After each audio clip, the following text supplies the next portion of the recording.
തെരഞ്ഞെടുപ്പ് പ്രചാരണത്തിന്റെ ഭാഗമായി പ്രധാനമന്ത്രി നരേന്ദ്രമോദി ഇന്ന് തൃശൂരിലെത്തും. കുന്നംകുളത്ത് വെച്ച് നടക്കുന്ന പൊതുപരിപാടിയിൽ പ്രധാനമന്ത്രി ജനങ്ങളെ അഭിസംബോധന ചെയ്ത് സംസാരിക്കും. ചെറുവത്തൂർ ഗ്രൌണ്ടിലെ പൊതുസമ്മേളനത്തിൽ തൃശൂർ, ആലത്തൂർ, പൊന്നാനി ലോക്സഭാ മണ്ഡലങ്ങളിലെ NDA സ്ഥാനാർത്ഥികളും പങ്കെടുക്കും. പ്രവർത്തകർക്കും സ്ഥാനാർത്ഥികൾക്കും ആവേശം പകരുന്നതാണ് പ്രധാനമന്ത്രിയുടെ സന്ദർശനം. ഇത്തവണ 400-ലധികം സീറ്റുകളുമായി വീണ്ടും ഭരണത്തിലേറുമെന്നത് പ്രധാനമന്ത്രി വ്യക്തമാക്കിയിരുന്നു.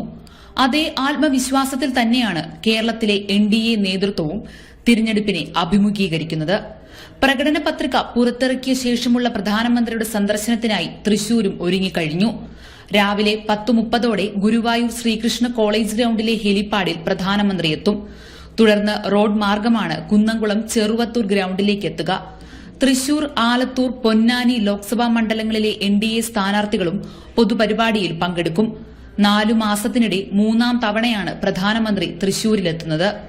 തൃശൂരിൽ മുൻപ് പ്രധാനമന്ത്രി പങ്കെടുത്ത വനിതാ സംഗമത്തിൽ ലക്ഷക്കണക്കിന് വനിതകളാണ് പങ്കെടുത്തത്. പിന്നീട് ഗുരുവായൂരിലും തൃപ്രയാറിലെത്തിയപ്പോഴും വികസന നായകനെ കാണാൻ ജനലക്ഷങ്ങൾ ഒഴുകിയെത്തി.